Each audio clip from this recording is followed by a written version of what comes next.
The stars looked beautiful from the observation window of the research ship. Captain Daniel Harper stood there watching the planet below. It was called New Haven, and it was one of the newer human colonies.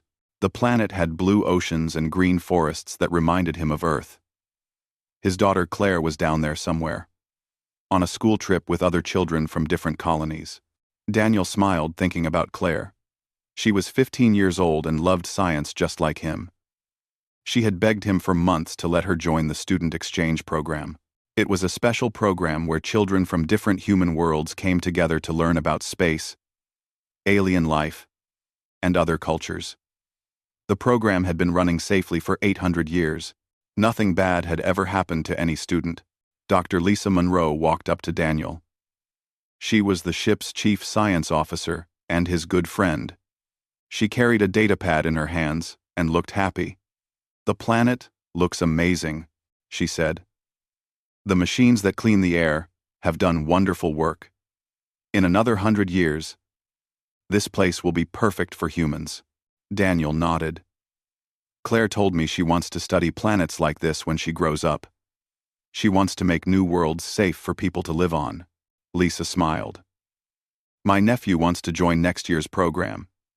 He keeps talking about it every time I call home. For 3,000 years, humans had lived in peace.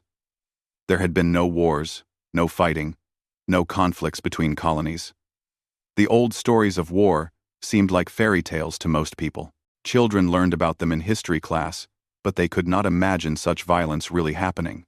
Humanity had spread across 47 star systems, building cities and farms and schools on dozens of worlds. The Terran Coalition governed all human worlds. They made sure everyone had food, shelter, and education. They solved problems by talking, not fighting. When humans met alien species in space, they always tried to make friends first. Out of 17 alien species that humans had encountered, 15 became friends and trading partners. 2 species preferred to stay alone, and humans respected that choice.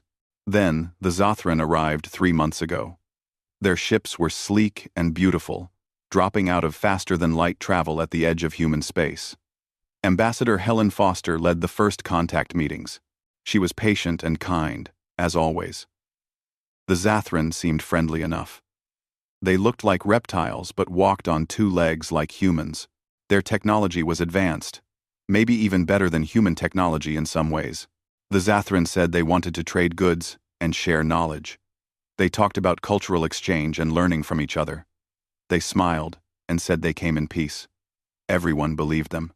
Why would anyone lie about such things? Lieutenant Greg Matthews called out from his station. "Captain, we have an emergency message from the planet's surface. It's Governor Paul Jensen." Daniel felt his stomach tighten. Emergency messages were rare. Very rare. "Put him on screen," he ordered. The governor's face appeared on the main display. Paul Jensen was normally a calm man who never got upset about anything. But now, his face was white as snow, and his hands were shaking. "Captain Harper, something terrible has happened. The Zothran delegation asked to visit the student camp. We said yes, because we wanted to be friendly. They arrived an hour ago, with their guards."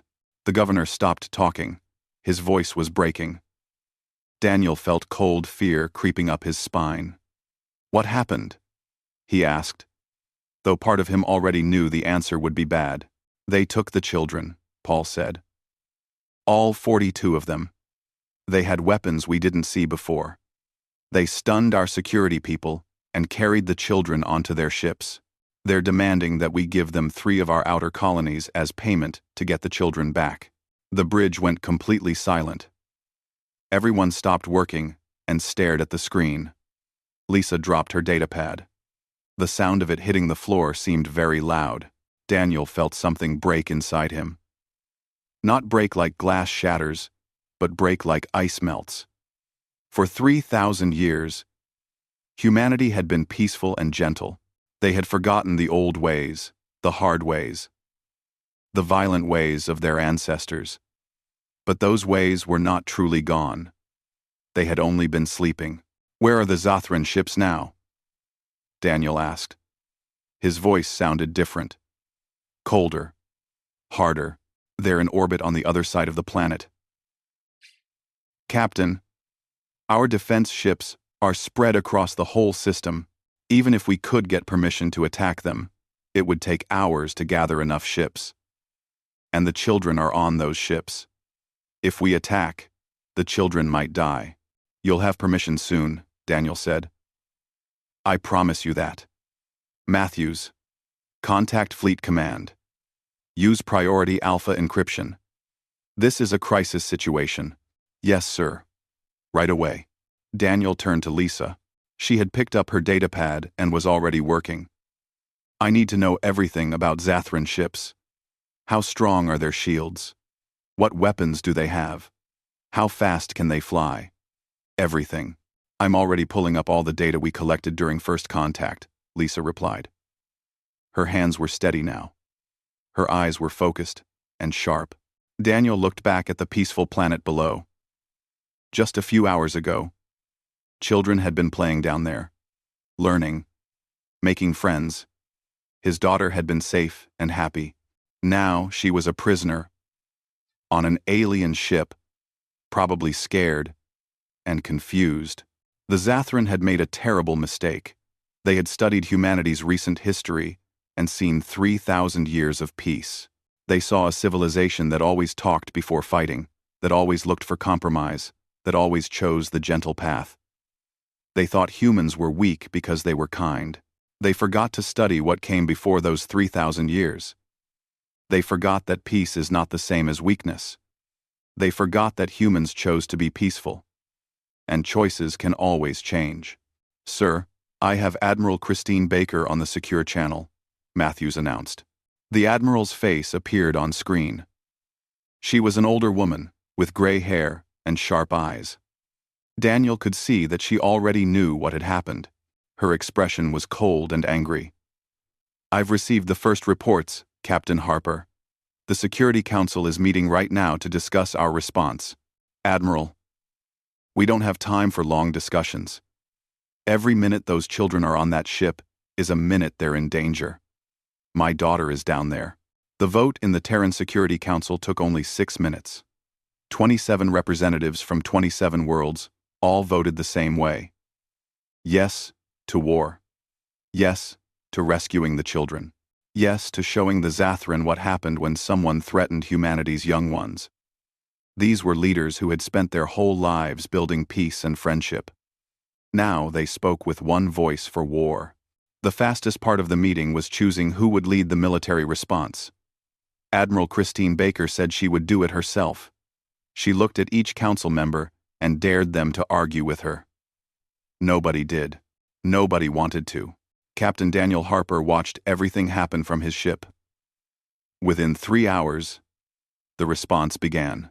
Defense platforms across 17 star systems powered up weapons that had been cold and silent for thousands of years.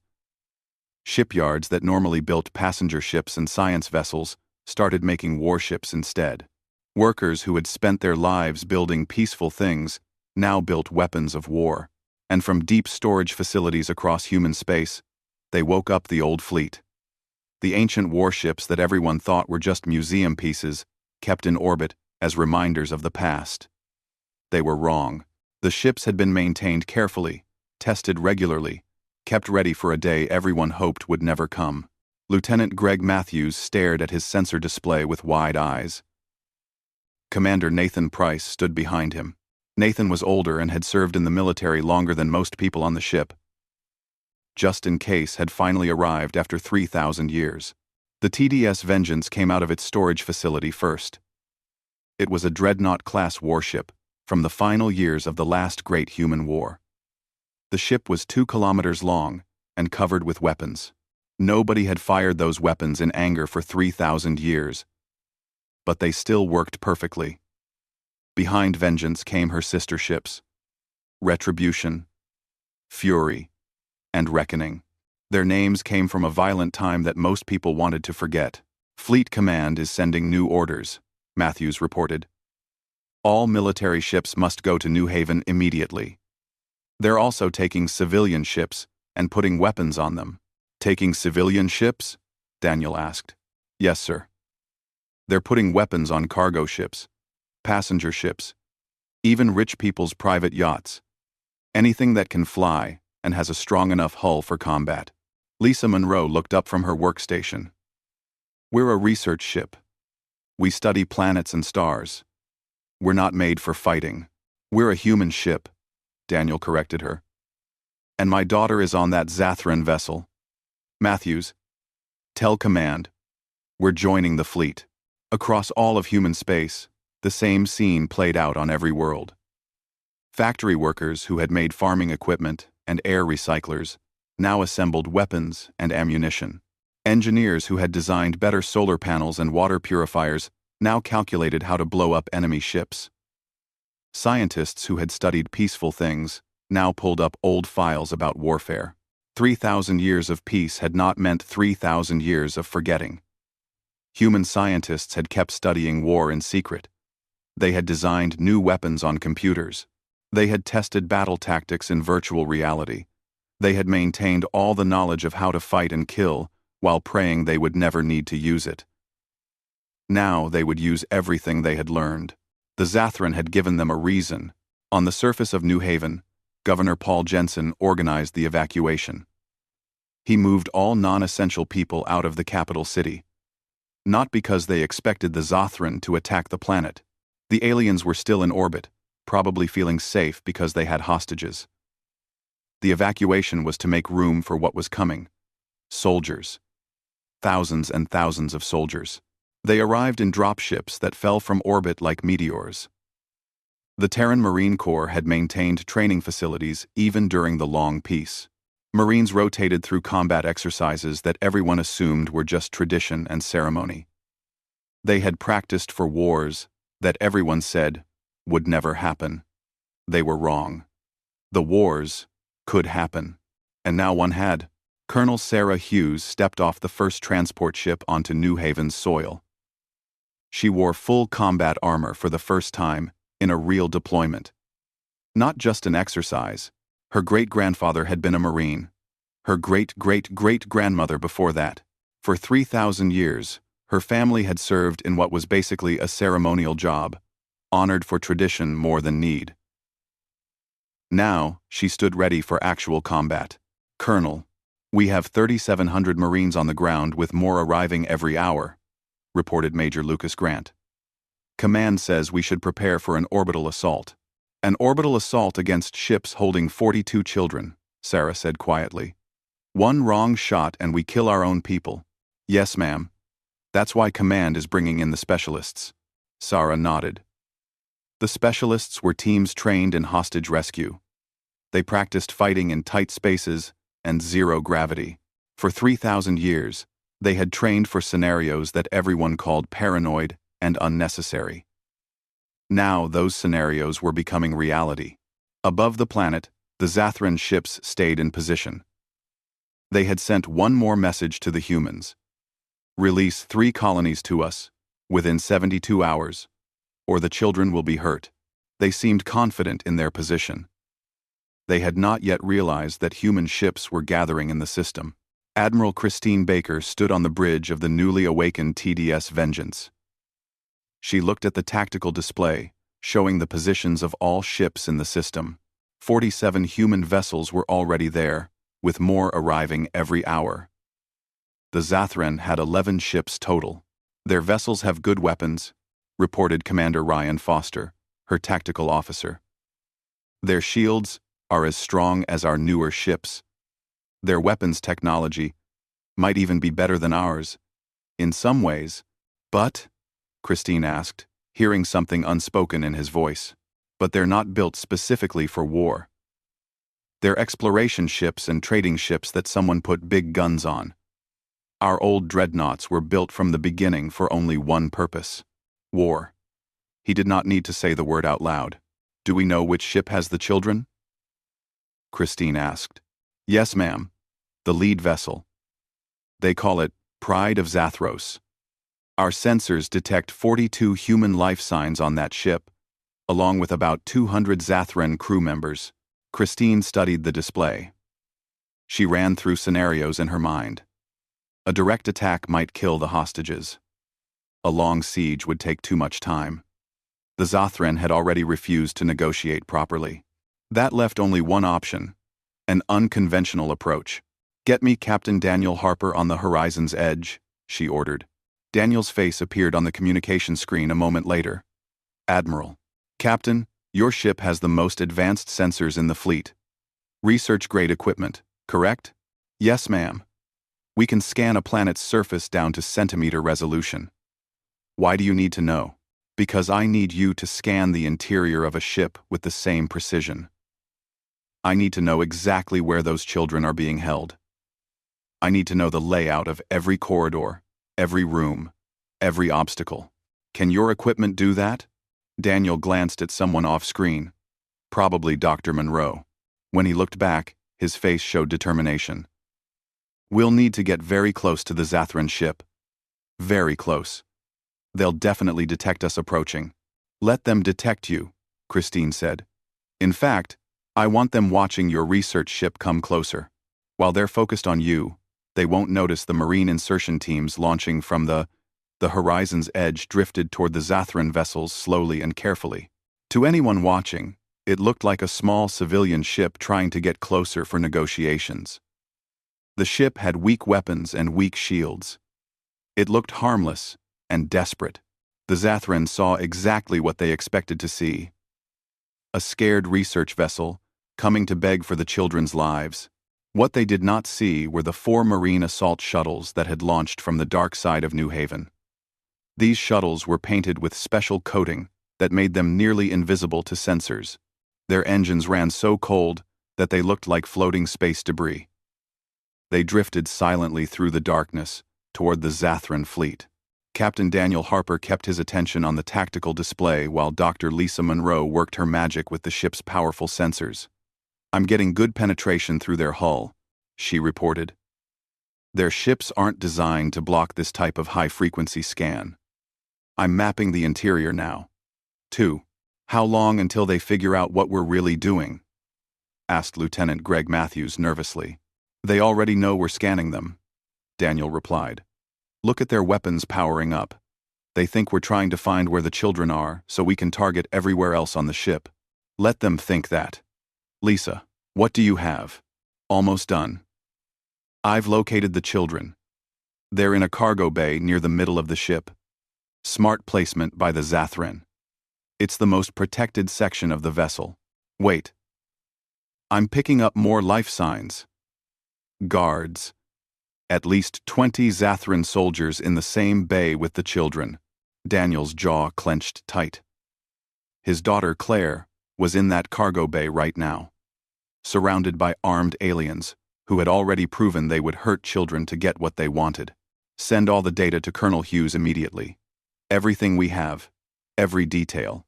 300 kilometers away, floating in the shadow of New Haven's smaller moon, Colonel Sarah Hughes received the complete sensor data. She studied the 3-dimensional map of the Zothran ship's interior and smiled grimly. "That's exactly what I needed. Grant, update all assault teams. We're going in through their ventral airlock system here." She pointed at the holographic display. "The children are here? We'll have to cross 40 meters of corridor with possible enemy contact along the way. Heavy resistance expected," Major Lucas Grant confirmed, studying the map. "Then we go in with overwhelming force. All teams are authorized to use lethal force against any Zothran who threaten the hostages or our people." Sarah looked at the faces of her assault team leaders gathered around the tactical display. Captain Kevin Moore would lead Alpha Team. Lieutenant Amanda Clark had Beta Team. Sergeant Nicole Harris commanded the specialists in Charlie Team. 36 Marines total would assault a ship with 200 crew members. The odds were bad, but Marines had trained for exactly this type of mission for centuries. "Remember," Sarah said firmly, "these children have been through trauma. They're going to be scared and confused. Some might not immediately recognize us as friendly because they're in shock. We need to be precise, professional, and fast. No heroics. No showboating. We get in, secure the hostages, and get out. Any questions? Nobody had questions. They all knew their jobs. Then let's bring our children home. The assault shuttles accelerated hard, their cold drives suddenly burning hot as they closed the final distance to the Pride of Zathros. The Zathran detected them 3 seconds too late. Their attention had been focused on the horizon's edge approaching from the front. They never watched their rear carefully enough. Magnetic clamps locked the first shuttle against the Zathran airlock. Marine engineers had carefully studied alien vessel designs during the first contact period 3 months ago. Standard procedure for meeting any new species was to learn everything possible about their technology. The engineers knew exactly how to bypass the airlock safeties and force the door open. The hatch blew inward with a controlled explosion. Alpha Team poured through the opening like water through a broken dam. Captain Kevin Moore led from the front, his rifle up and scanning for targets. Behind him, his team moved with practiced precision. Every movement had been rehearsed thousands of times in training. Now they did it for real. They encountered the first Zathran guard 17 seconds after breaching. The alien raised a weapon. Moore's rifle fired once, with a sharp crack that echoed in the metal corridor. The guard fell and did not get up. Contact, Moore reported calmly into his radio. Behind Alpha Team, Beta and Charlie teams were breaching through secondary entry points. The Zathran ship's interior erupted into chaos. Alarms blared throughout the vessel. Crew members scrambled to respond to the invasion. But they were not soldiers. They were explorers and traders who had guns but little real combat training. The human Marines were different. Very different. On the bridge of the Pride of Zathros, Commander Vekthar stared at his tactical display in complete disbelief. How did they board us? Where did these soldiers come from? Our sensors showed nothing. They launched from the planet's dark side, while we watched the research vessel approach. His sensor operator reported with fear in his voice. The research ship was a diversion. We fell for it completely. Way.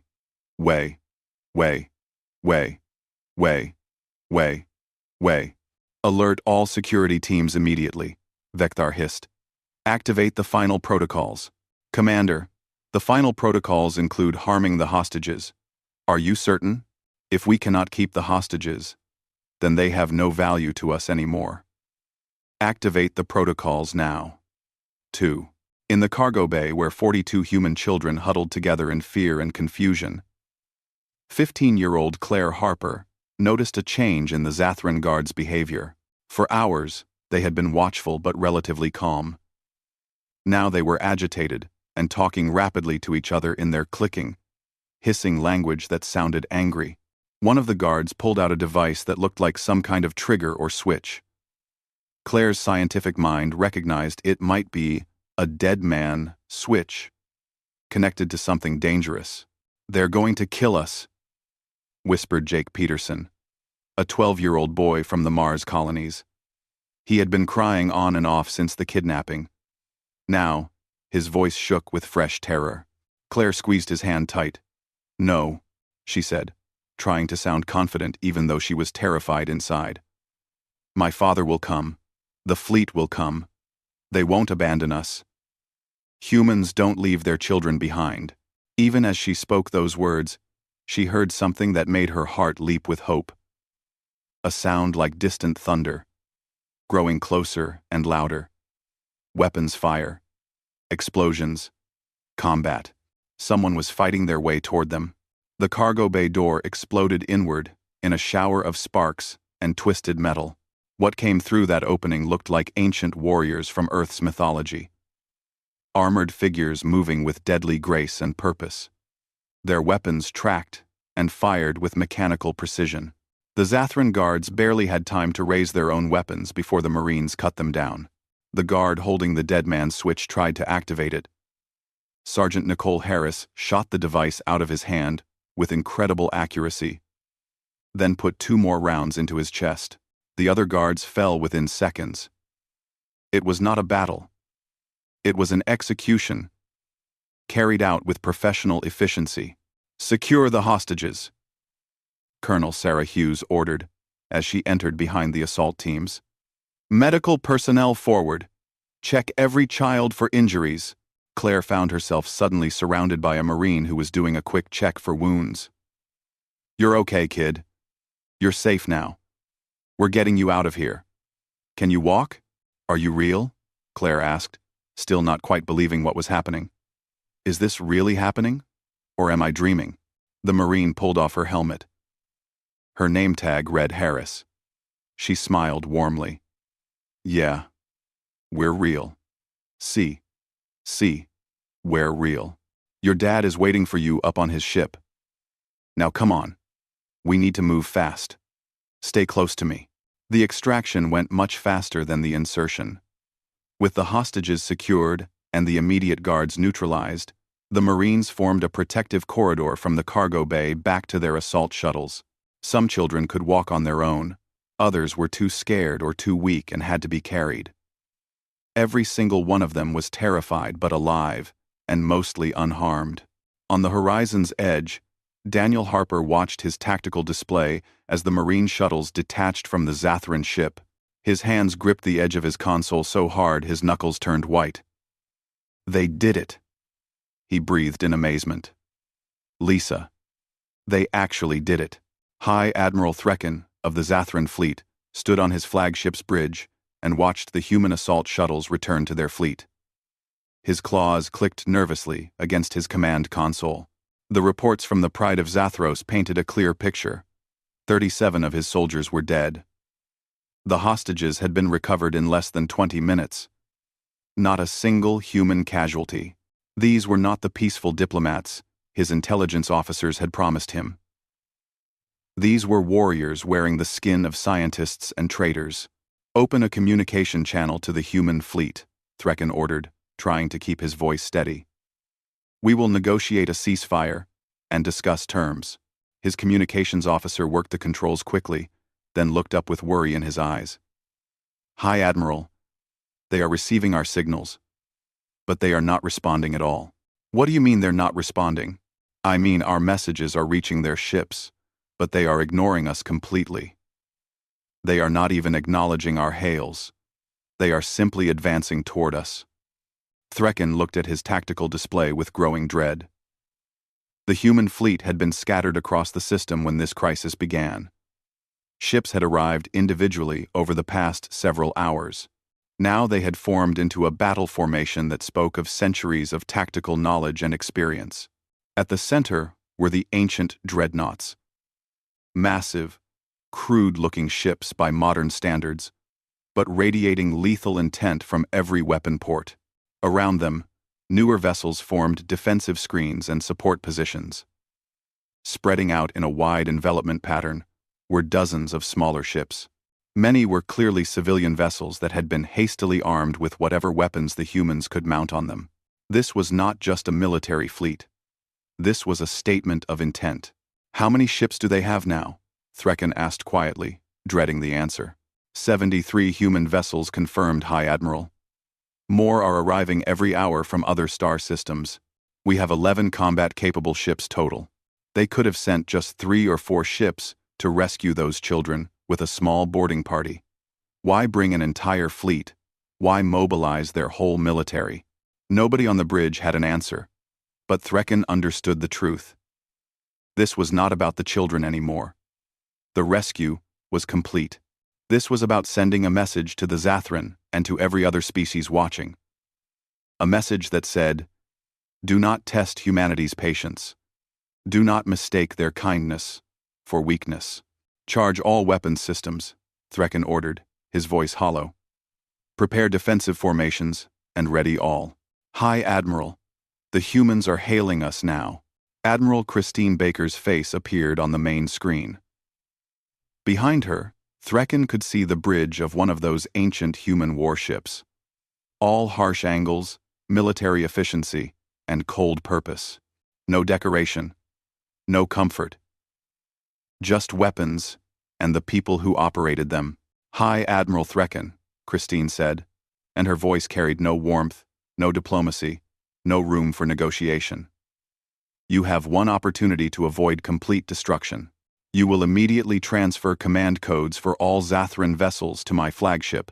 Your crews will evacuate to unarmed shuttles within the next hour.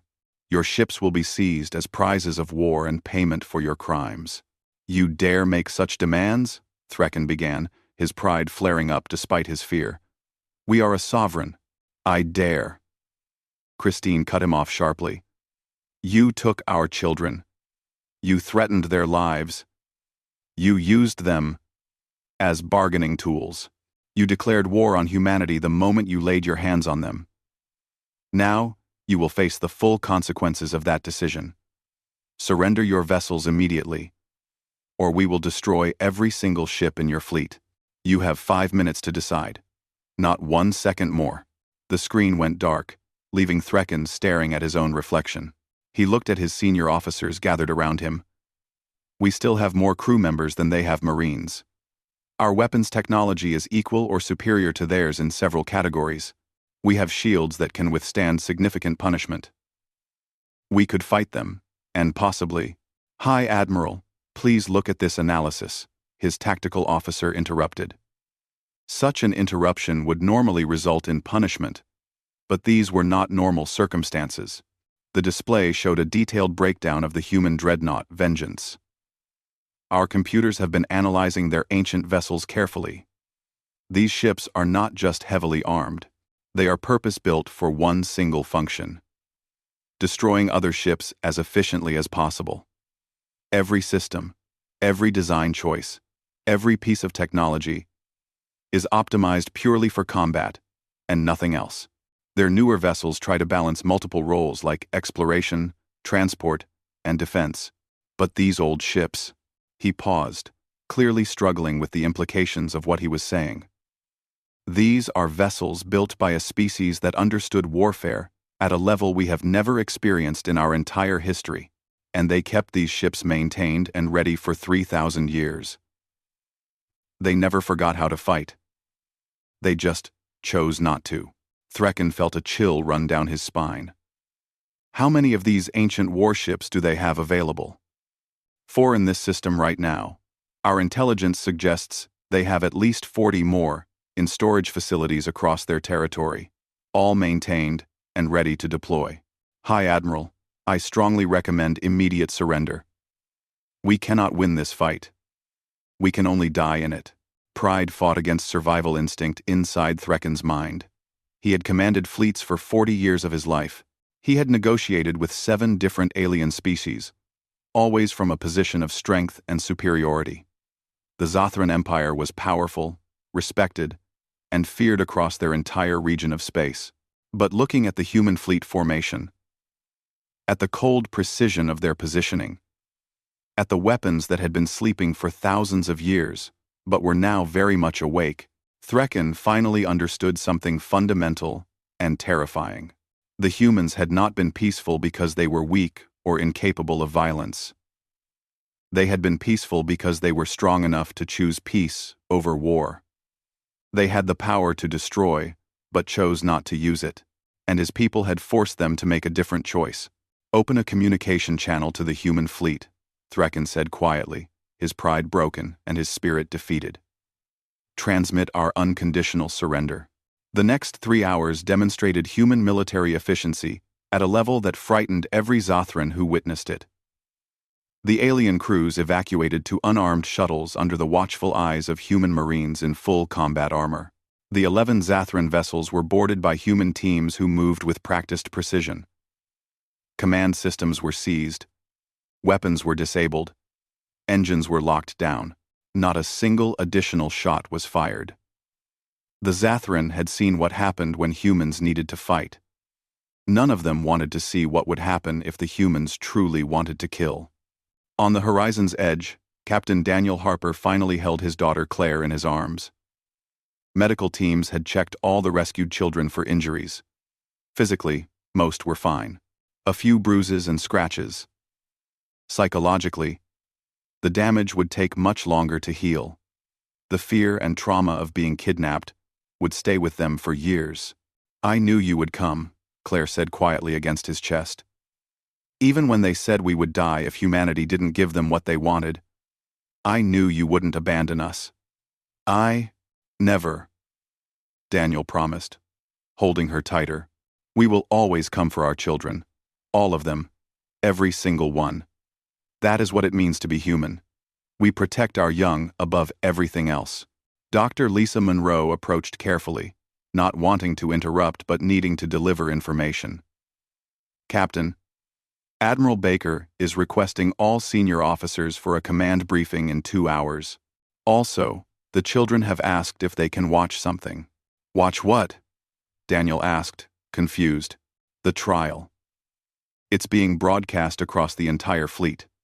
The Zathran leadership is being tried by military tribunal for war crimes. Specifically, for crimes against children under interstellar law." Daniel looked down at Claire, who had pulled back to listen to the conversation. "What do you think?" he asked his daughter gently. "Do you want to watch the trial?" "2. Claire thought about it for a long moment. "Will they be punished for what they did to us?" "Yes. Severely." "Then yes, I want to watch. We all do. We want to see that there are real consequences for hurting children. We want to know that justice exists." 2 hours later, the trial began on the Bridge of the Vengeance. It was brief, efficient, and absolutely merciless. High Admiral Threkin and his senior officers were formally charged with kidnapping, terrorism, conspiracy to commit murder, and crimes against children under the Terran Legal Code and the Interstellar Convention on the Protection of Minors. The evidence was overwhelming and undeniable. Video recordings, sensor logs, testimony from the rescued children. The defense had nothing to say, because there was no defense possible. The verdict came swiftly, guilty on all charges. Admiral Christine Baker herself pronounced the sentence, and her 6 months had passed since what everyone now called the New Haven incident. Captain Daniel Harper stood at the observation window of the horizon's edge, watching Earth rotate slowly below. The view was familiar, but the ship was different. They were docked at a military shipyard undergoing major upgrades. The research vessel was being fitted with proper defensive weapons, stronger shields, and better armor plating. The galaxy had changed in those 6 months. More importantly, humanity's place in the galaxy had changed completely. Claire joined her father at the viewport. She looked healthier now than she had in the weeks immediately after her rescue. The trauma counseling was helping, though she still had nightmares sometimes. All 42 of the rescued children were healing slowly, some faster than others. The psychological scars would never fully disappear, but they were learning to live with them. "The Zathran ambassador is on the news again," Claire said, showing her father her datapad screen. "They're offering more reparations. This is the 4th time this month." Daniel nodded slowly. "I saw that report this morning. After the New Haven incident, the Zathran government had collapsed within 3 weeks.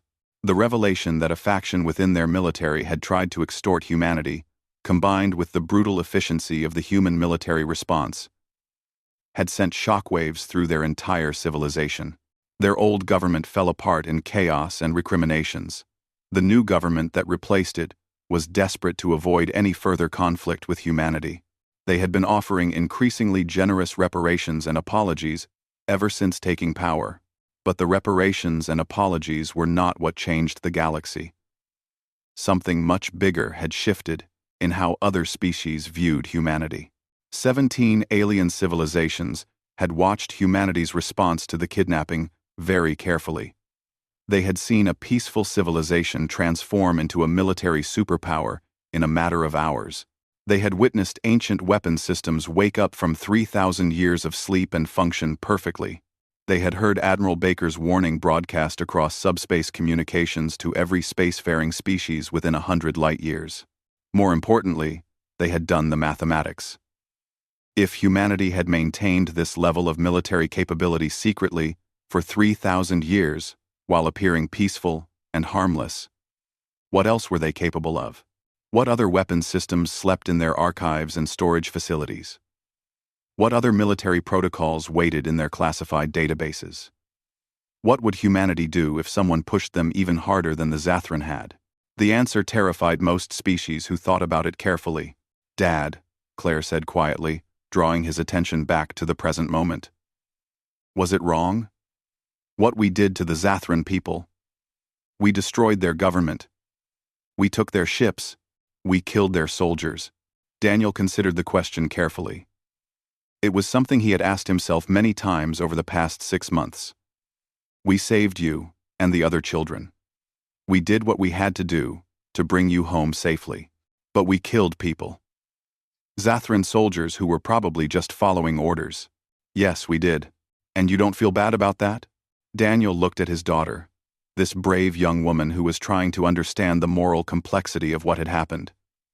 I feel many things about what happened, Claire, but regret is not one of them. The Zathran made a choice when they took you. We made a choice when we came to rescue you. Actions have consequences. They learned that lesson. The whole galaxy learned that lesson. Below them, Earth continued its eternal rotation. The cradle of humanity. The world where their species had first learned to walk upright, to use tools, to dream of touching the stars. It was also the world where humans had learned to fight, to compete, to kill for survival and dominance. 3,000 years of peace had not erased that knowledge. It had only put it aside temporarily. What happens now? Claire asked, watching her homeworld turn. Now we try to find our way back to peace, but on different terms than before. Those different terms were already taking shape across human civilization. The Terran Coalition had announced sweeping policy changes. Humanity would remain peaceful and would continue seeking diplomatic solutions to problems. They would honor all existing treaties and alliances with friendly species, but they would also maintain their military capabilities openly and honestly. The mothballed fleets would stay active and ready. The Marine Corps would triple in size. The weapons research that had continued in computer simulations would now proceed with real testing and development. The message was clear and direct. Humanity still preferred peace, but they were fully prepared for war if peace became impossible. The other species of the galaxy had responded in various ways to this new reality. Some, like the friendly Delphians, had expressed understanding and even approval. They said it was wise for humanity to be honest about their capabilities. Others, like the isolationist Krell, had simply noted the change and adjusted their border policies accordingly. They wanted even less contact with other species now. And some species, like the Vrax Combine, had become suddenly and noticeably more cautious in their dealings with human colonies. The Vrax were a powerful alliance of 4 species that had been quietly expanding their territory for decades. They had been putting pressure on some of the outer human colonies, making territorial demands and trade restrictions. After New Haven, all of that pressure stopped immediately. The Vrax became polite, respectful, and very careful not to offend humanity in any way. Admiral Christine Baker had been promoted to Supreme Commander of Terran Defense Forces. It was a position that had not existed in living memory, but the Security Council decided it was needed now. She had given exactly 1 interview since her promotion, and her words had been broadcast and analyzed across all of human space and far beyond. "We are not conquerors," she had said, looking directly into the camera with those intense eyes. "We are not aggressors seeking to dominate others, but we are also not victims who will accept being pushed around. We will meet friendship with friendship. We will meet peace with peace. We will meet honest trade with honest trade. But we will meet any threat to our children, our families, our people, with overwhelming force and absolute determination. This is not a change in who we fundamentally are. This is simply a reminder of who we have always been beneath the surface." Dr. Lisa Monroe approached Daniel and Claire at the viewport. She carried a datapad as usual. "Captain, we have our new assignment orders. Once the refit is complete, we're being assigned to the Perseus Arm Survey mission." Daniel raised his eyebrows in surprise. "That's deep space territory. Unexplored regions far from any established colonies. Which is exactly why Command wants us out there," Lisa explained with a slight smile. "The galaxy is proving to be a much bigger and more dangerous place than we thought." Command wants to make sure we're ready for whatever we find in the unknown regions. Or whatever finds us first. So we're going back to exploration? Claire asked. And Daniel heard the mix of excitement and anxiety in her voice. Yes, but not alone, Lisa continued. We'll have a full military escort. 3 warships, including the destroyer, Vigilant. Plus, a full marine detachment of 200 soldiers. We're going back to our mission of peaceful exploration and scientific discovery, but we're doing it with our eyes wide open and our defenses ready. Daniel looked at his daughter. How do you feel about that, Claire?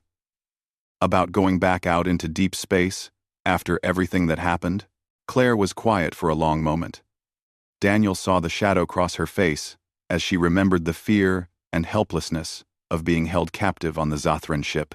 But then she straightened her shoulders and lifted her chin, and Daniel saw something else there. Determination.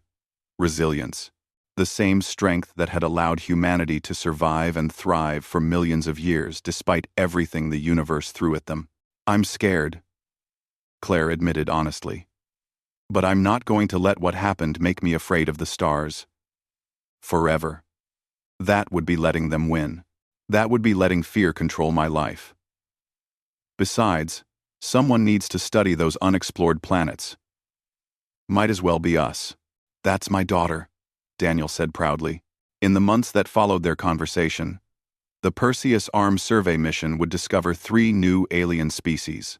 2 of them would become trading partners and friends, adding to humanity's growing network of peaceful relationships. The 3rd species would make the serious mistake of threatening the survey team with weapons. They would learn the same lesson the Zathran had learned, though with fewer casualties because they surrendered quickly when they saw the human warships power up their weapons. Humanity had fundamentally changed after New Haven. Not in their basic nature. They were still curious explorers, still creative builders, still fundamentally inclined toward peace and cooperation. But they had remembered something vitally important, something that 3,000 years of uninterrupted prosperity and safety had allowed them to forget gradually. Peace is not simply the absence of war or the lack of military capability. Peace is an active choice not to use the capability for violence that you possess. And choices, by their very definition and nature, can be unmade when circumstances change. The galaxy was learning to respect that important distinction. Some species learned through friendship, mutual cooperation, and shared prosperity.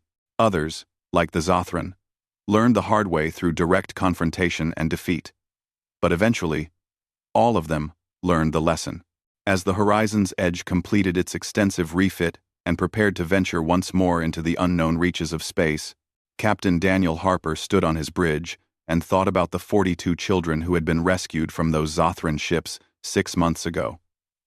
All of them had survived the ordeal. Most were healing steadily.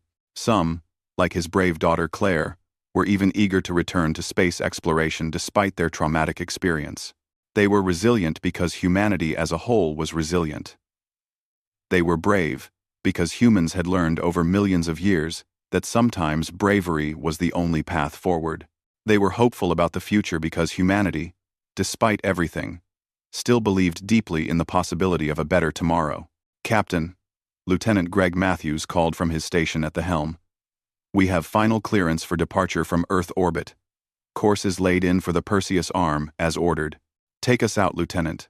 Standard departure procedures. The Horizon's Edge pulled smoothly away from Earth, leaving behind the world that had given birth to humanity, but could no longer contain their dreams and ambitions.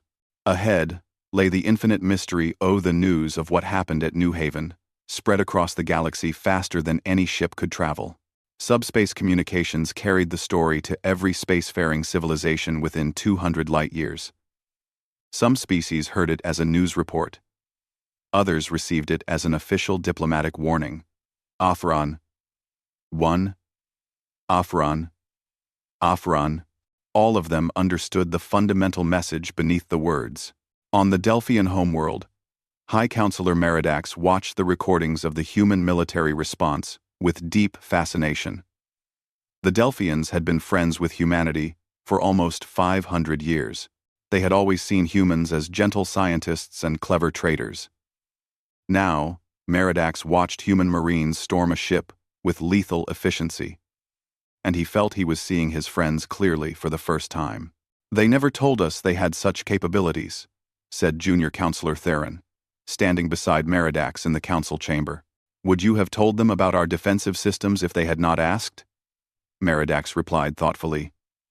"The humans chose peace. They did not lie about choosing it. They simply did not explain that peace was a choice, not a limitation. Should we be concerned? They have weapons we never suspected existed." Meridax considered the question carefully. "No. We should be grateful. We have been friends with a species powerful enough to conquer half the galaxy, and they chose to be our trading partners instead. That speaks well of their character. But we should also be careful never to give them reason to reconsider that friendship." On the Vrax Combine capital world, the Situation Room was filled with military leaders arguing loudly. Supreme Commander Vorthan finally slammed his fist on the table to restore order. "Enough. We have all seen the reports. The question is simple. What do we do now?" End. 7. Duning. General Craxus spoke first. "We should continue our territorial expansion as planned. The humans are far away. Their response at New Haven was defensive, not aggressive. They will not interfere with our legitimate claims to resource-rich systems in the outer regions. The outer regions where 6 human colonies currently exist," Admiral Thessa pointed out sharply. "The colonies we have been pressuring to accept Vrax authority. I recommend we immediately cease all pressure on those colonies." "That would make us look weak," Craxus argued. "No," Supreme Commander Vorthan said quietly. "It would make us look intelligent. The humans maintained combat-ready dreadnoughts in secret storage for 3,000 years. They kept Marine forces trained to a level we cannot match. They have weapons, technology, we do not fully understand. And they proved at New Haven that they will use all of it without hesitation if their children are threatened. I am ordering immediate cessation of all territorial demands on human colonies. We will maintain normal trade relations and offer a formal apology for any previous misunderstandings." Does anyone wish to argue with that decision? Nobody argued. They had all done the same calculations and reached the same conclusion. The Vrax Combine was powerful, but they were not suicidal. In the depths of space, far from any inhabited world, a species known only as the Watchers observed everything through their vast sensor networks. The Watchers were ancient beyond measure and mysterious beyond understanding. They had monitored younger civilizations for millennia, rarely interfering, always learning. The lead Watcher, designated Observer Prime, reviewed the data from New Haven with interest. "The humans have revealed themselves after hiding their true nature for 3,000 orbital cycles. Is this concerning?" asked Observer Secondary. "No. It is fascinating. Most species that develop such military capability use it constantly. They conquer and destroy until they meet a superior force. The humans developed the capability, then chose not to use it for 3,000 cycles. That level of restraint is exceedingly rare. What should we do with this information? Mark humanity as a species of high interest. They may prove valuable as allies someday, or dangerous as enemies. Time will reveal which. For now, we simply watch." Aboard the Horizon's Edge, now 3 months into the Perseus Arm survey mission, life had settled into a productive routine. The science team studied new planets and collected data. The military escort maintained constant vigilance. The crew worked together smoothly, though everyone remained more alert than they had been before New Haven. Claire Harper, now 16 years old, stood in the primary laboratory analyzing soil samples from the planet they currently orbited. She had decided to follow in her father's footsteps and become a planetary scientist. The kidnapping had not destroyed her love of exploration. If anything, It had made her more determined to understand the universe. "This planet has remarkable biodiversity," she reported to Dr. Lisa Monroe, who supervised the science team. "The microbial life in these soil samples shows evidence of complex nitrogen fixation that could be valuable for terraforming applications." Lisa smiled at the young woman's enthusiasm. "Excellent work, Claire. Write up a detailed report for the database. This planet might be a good candidate for future colonization." The survey mission had been successful so far. They had discovered 17 new planets suitable for eventual human settlement. They had mapped 3 new star systems in detail. They had even made first contact with a species called the Telmari, who turned out to be friendly and curious about humanity. The Telmari had heard about New Haven. One of their diplomats had asked Captain Daniel Harper about it directly during a formal dinner. "Is it true that your species went from complete peace to total war in a matter of hours?" Daniel had chosen his words carefully. "We went from uncontested peace to defending our children in a matter of hours. There is a difference. We did not seek war. We sought the return of our young ones who had been taken from us. But your response was so overwhelming, so absolute. Yes. When someone threatens our children, our response will always be absolute. We hope that lesson spreads far enough that we never need to demonstrate it again." The Telmari diplomat had nodded slowly. "That lesson has indeed spread very far. Every species in this entire region knows about New Haven. You have our assurance that the Telmari people will never give you cause to respond in such a manner." Back on Earth, the Terran Security Council met to discuss long-term policy in light of recent events. Ambassador Helen Foster, who had led the original first contact with the Zathran, addressed the council with a heavy heart. "I take responsibility for the initial failure. I recommended we trust the Zathran completely. I did not see the threat they represented." Council President Marcus Webb shook his head. "You followed proper first contact protocols, Ambassador. The Zathran deliberately deceived us. The responsibility lies with them, not with you. However, we must learn from this incident. We can no longer assume that every species we meet has peaceful intentions simply because we have peaceful intentions. Are we abandoning our commitment to peace?" asked Councillor Aisha Patel from the Mars delegation. "No," Marcus replied firmly. "But we are adjusting our approach to peace. We will remain open to friendship and cooperation with all species, but we will also maintain strong defenses and clear boundaries. Peace through strength, not peace through wishful thinking." The Council voted on new protocols for first contact situations. Going forward, human diplomatic missions would always have military escorts. Cultural exchanges would include security assessments, and any indication of hostile intent would be met with immediate defensive measures rather than extended negotiations. In the military academies across human space, the New Haven incident became required study material for all students.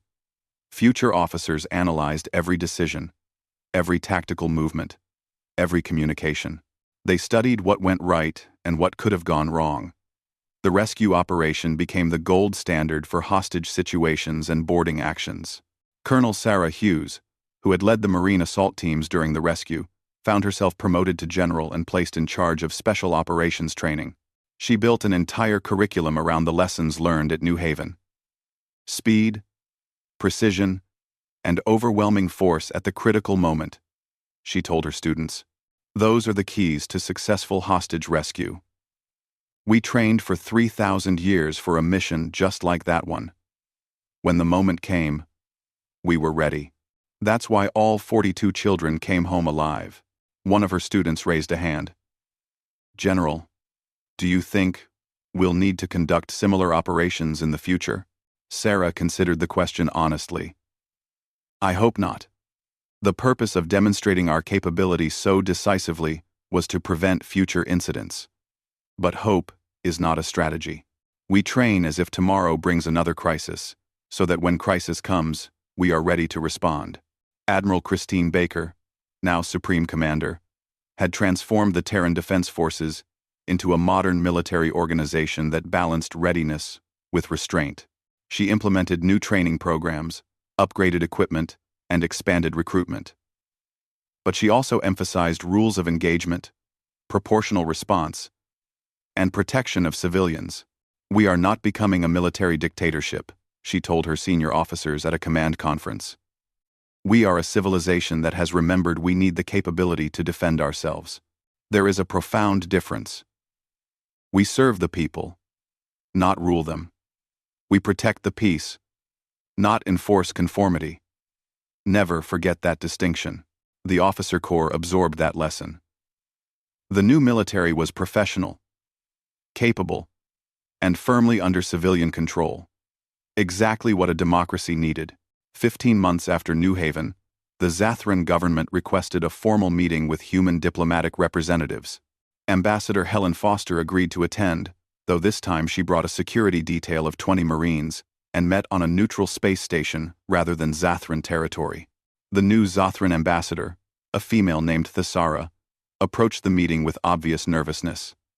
"Ambassador Foster, my government wishes to express again our profound regret for what happened. The faction that ordered the kidnapping has been completely removed from power and prosecuted under our laws." "We are aware," Helen replied coolly. "We have been monitoring your internal political situation closely. We hope that eventually, humanity and the Zathran people can rebuild some form of positive relationship. Not as we were before, obviously, but perhaps as cautious neighbors who have learned from past mistakes." Helen considered the request carefully. "That will take time, Ambassador Thesara. A great deal of time. The children who were taken still have nightmares. The parents who feared for their lives still feel anger.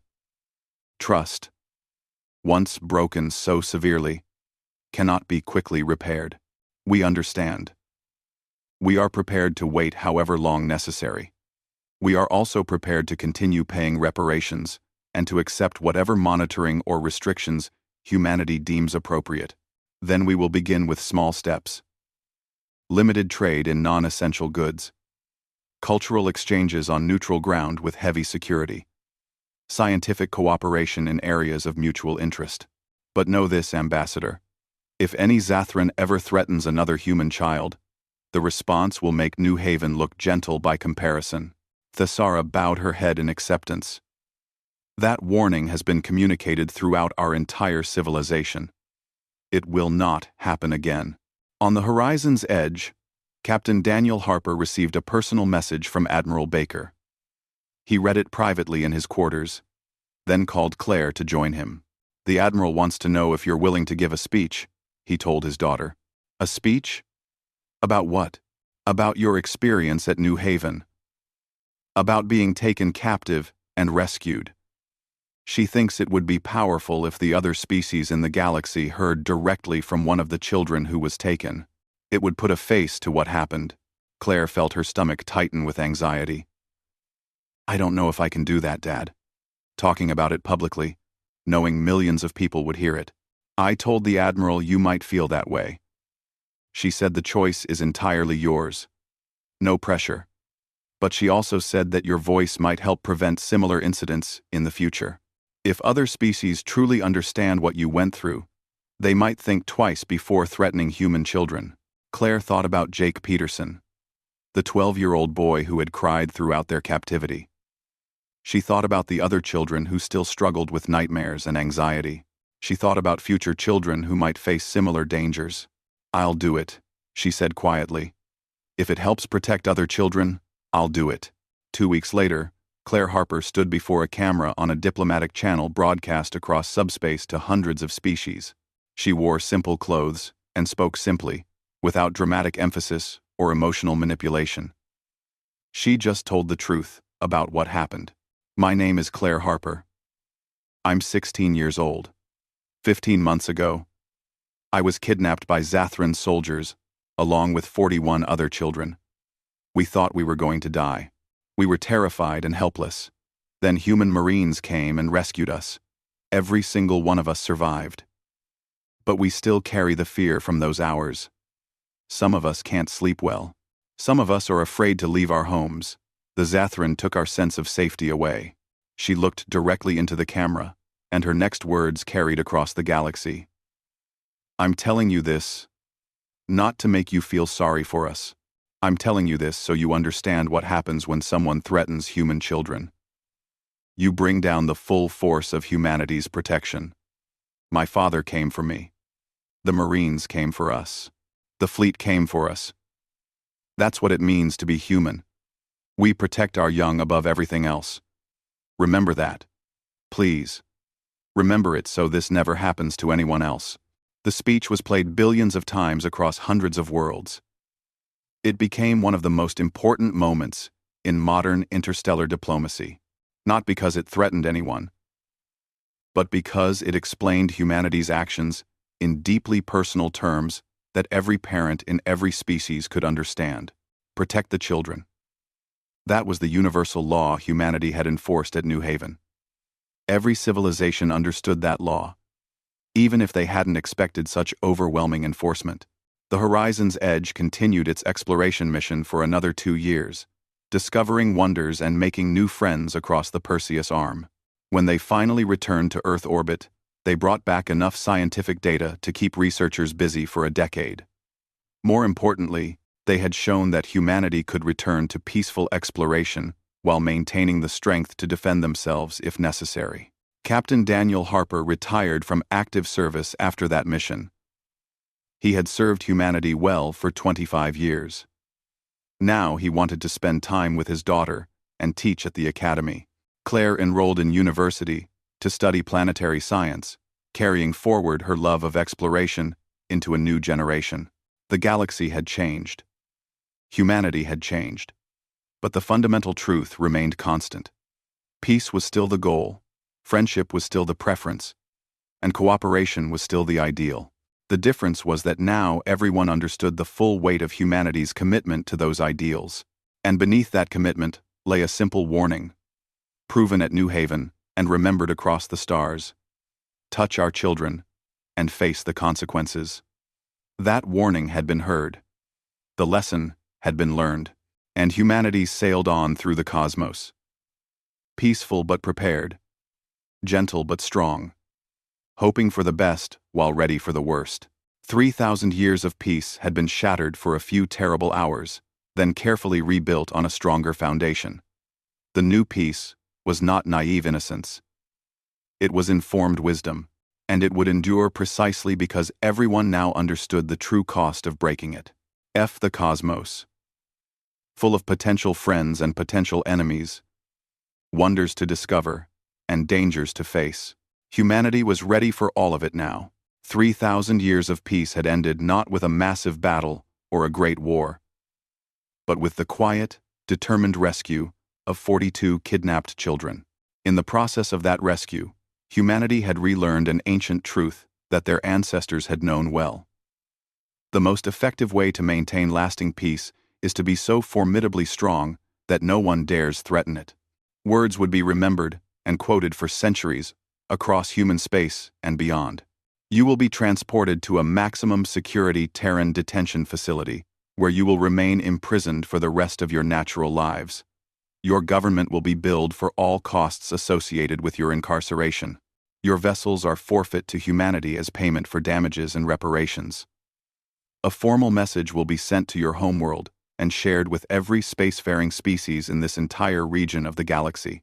She leaned forward, and the intensity of her gaze seemed to burn through the screen. Humanity lived in peace for 3,000 years. We chose that peace, deliberately. We built it carefully and maintained it thoughtfully.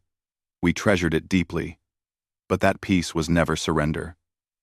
It was never weakness. It was a gift we gave to ourselves and to the galaxy around us. A gift that required only one simple thing in return. Leave our children alone. You violated that one rule. Let this be a permanent lesson to anyone who might consider doing the same. Touch our young, and you will learn why we stopped fighting wars. We stopped because we won all of them. Shuttles are clear and accelerating toward the fleet, Lisa confirmed. Her voice was thick with emotion, and tears ran down her cheeks.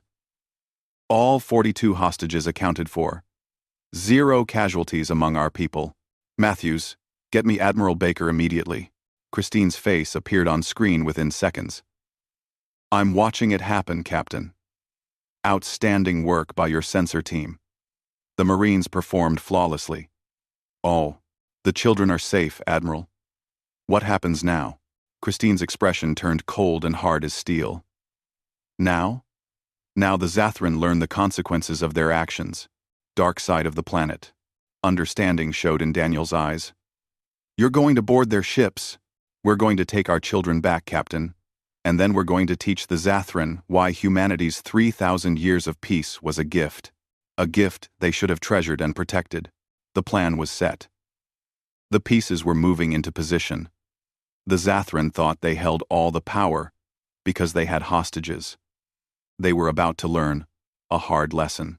Humanity had not fought a war in 3,000 years. But they had not forgotten how. I know, Daniel, and I agree completely.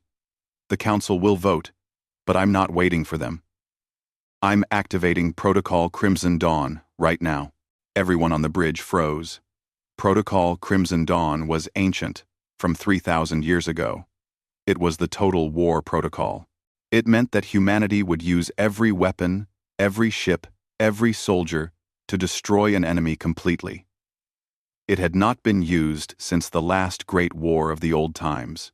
Admiral, are you absolutely certain? Daniel asked, even though he already knew her answer. Christine's eyes were like steel. They took our children, Captain. They will learn why we stopped fighting wars 3,000 years ago. We stopped because we became too good at it. We stopped because we always won.